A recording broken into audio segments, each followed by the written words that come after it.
llegar a Ninandero.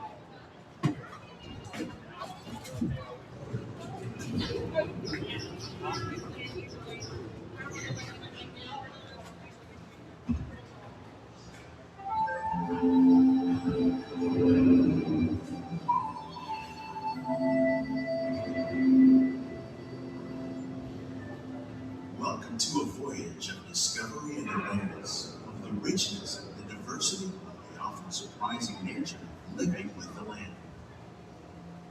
Our journey begins as dramatic and sudden changes are sweeping over the land. The approaching storm may seem violent and destructive to us, but to nature, it's a new beginning in the cycle of life.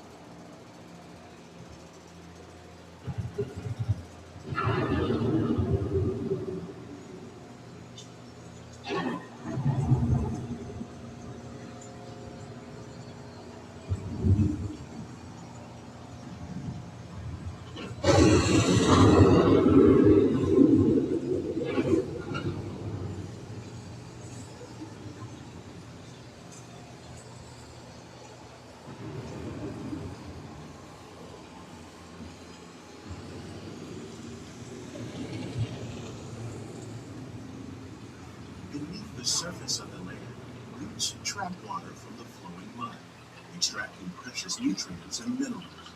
These elements, combined with sunlight, create the diverse living systems of our planet.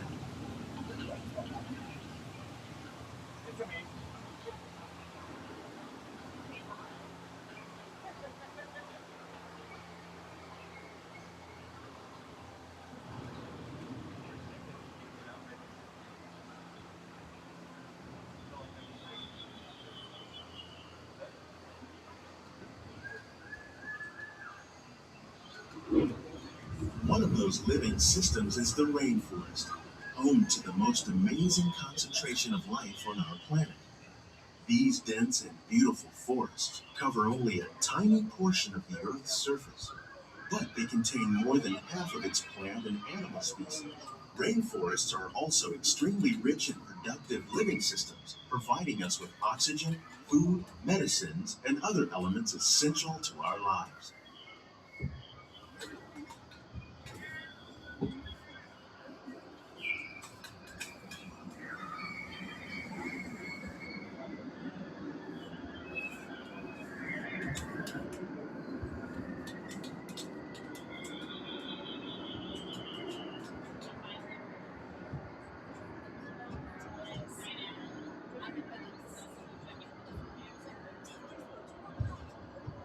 In the desert, nature has created a very different, but no less beautiful living system.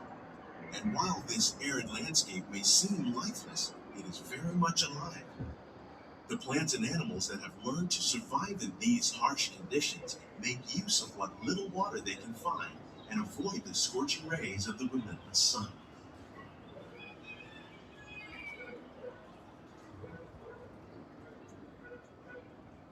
The American prairie once appeared as desolate as the desert, but over time, rainwater and nutrients gradually penetrated the hard surface of this land.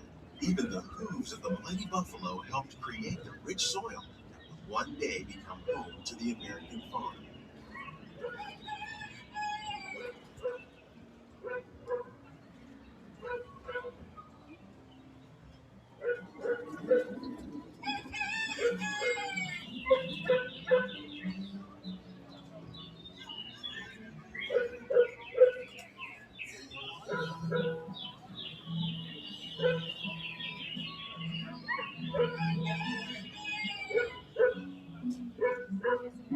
Of all the forces at work on the land, humans have had one of the most profound effects. The need to produce food for a growing world led to the enormous use and sometimes overuse of the land. In our search for more efficient ways to grow food, we often fail to realize the impact of our methods.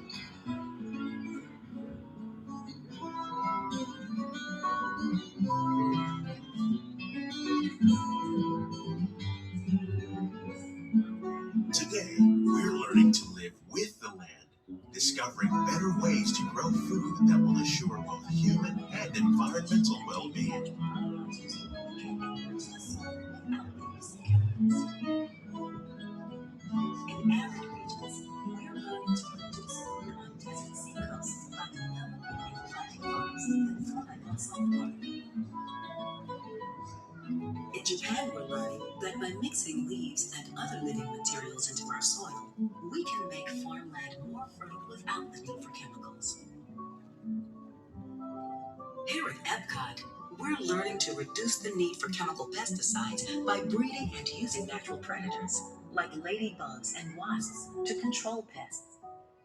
In the farmlands across America, we're learning that by plowing under vegetation containing natural fertilizers, we can enrich the soil without the use of chemicals. In arid regions, we're learning to produce food on desert seacoasts by developing and planting crops that thrive on salt water.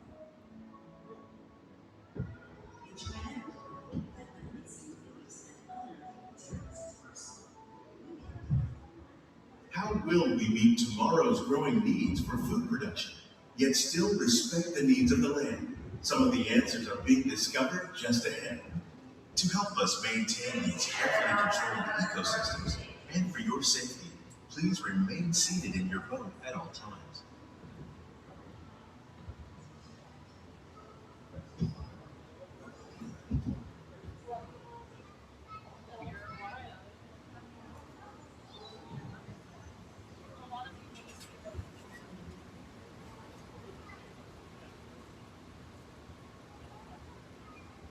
Welcome to our living laboratory, where scientists from Epcot and the U.S. Department of Agriculture are exploring innovative ways to produce bountiful harvests now and into the future.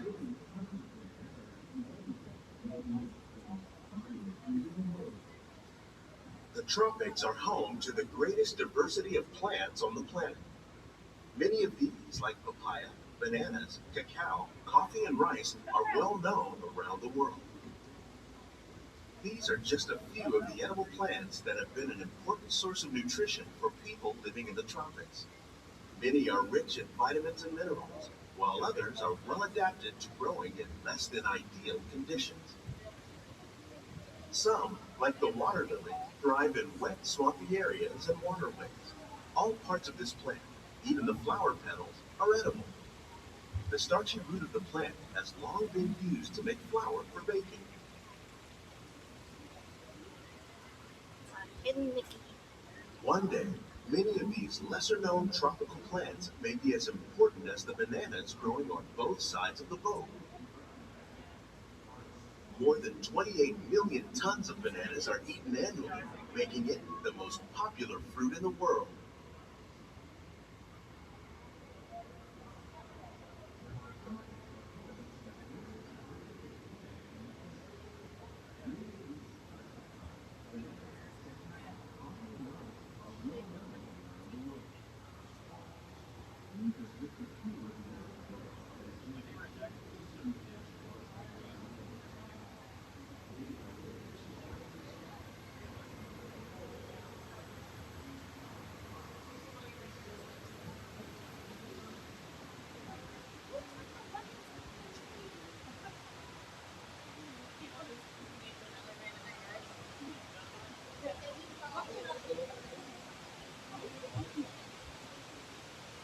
When we mention farming, you probably don't think of fish, but fish farming, or aquaculture, accounts for nearly half of all the seafood consumed globally. Tilapia, bass, and catfish, like the ones you see here, are three of the more popular crops raised by fish farmers. The sustainable system we're using here recycles the water in the tanks. As a result, we're able to save millions of gallons each year. Our small fish farm produces nearly 5,000 pounds of fish each year to serve in restaurants around Walt Disney World. Innovations like this one can play an important role in our efforts to produce bountiful harvests and still protect natural resources.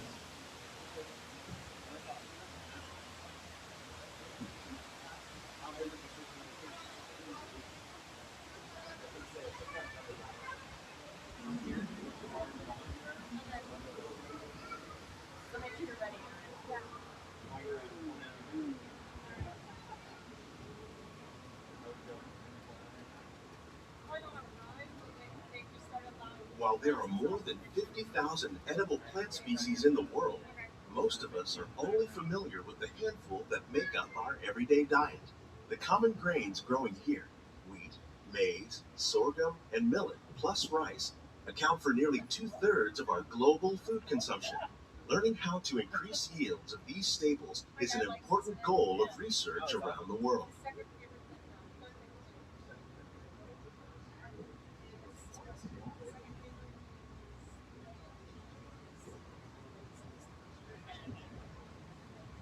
These plants are definitely on their way up. Innovative growing techniques like these increase yields while more efficiently using resources like water, fertilizer, and pesticides. Another innovation at work here is our integrated pest management program. By populating our greenhouses with beneficial insects that prey on harmful pests like aphids and flies, we are significantly reducing our reliance on conventional pesticides. We're growing these crops using our nutrient film system. This technique precisely controls and recycles water and nutrients. With it, we can produce over 27,000 heads of lettuce a year in this one small area.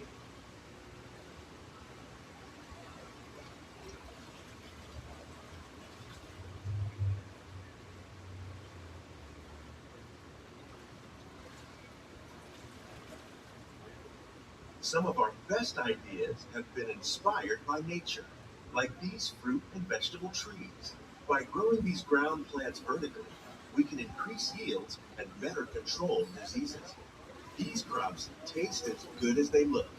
In fact, we serve more than 15 tons of produce from our greenhouses in restaurants here at the land every year.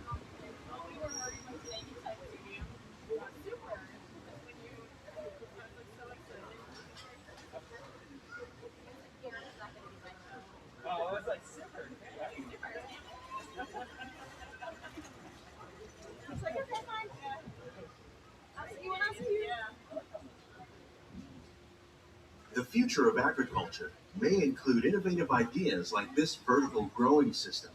Plants grown in this way use a fraction of the space required by traditional growing methods. That saves water and increases production. The aquaponics system on your left combines hydroponics with aquaculture. The fish provide a natural source of fertilizer for the plants, and the plants help keep the water clean for the fish. It's another great way to produce more while using less. In our lab, Epcot scientists are working with the U.S. Department of Agriculture on a number of innovative projects. The goal of these efforts is to produce higher yielding and better quality plants and quality of foods that we all rely upon. Together, we can continue to find more ways to increase food production and protect our precious natural environment. Only then will we truly be living with the land.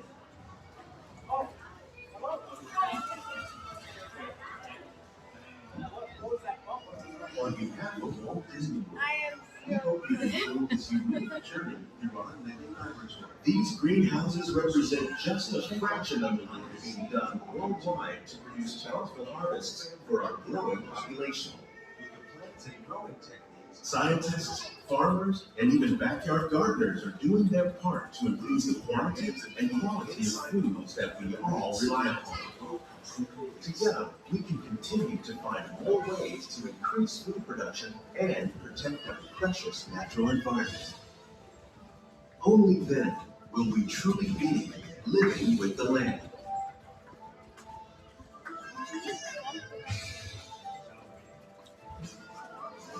On behalf of Walt Disney World, we hope you've enjoyed this unique journey through our living laboratory. If you'd like a closer look, then check out the behind the scenes walking tour.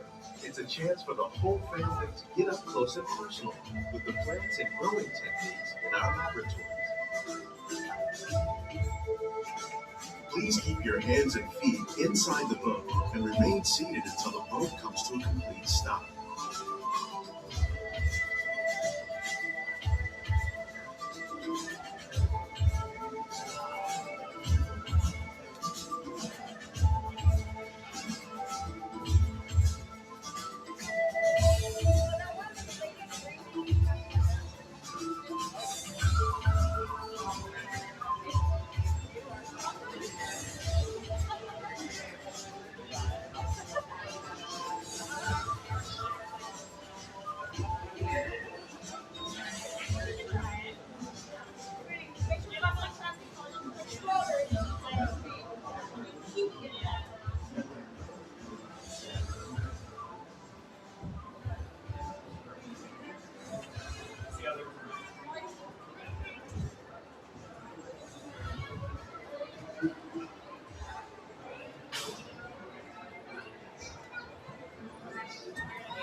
Please gather all your personal belongings.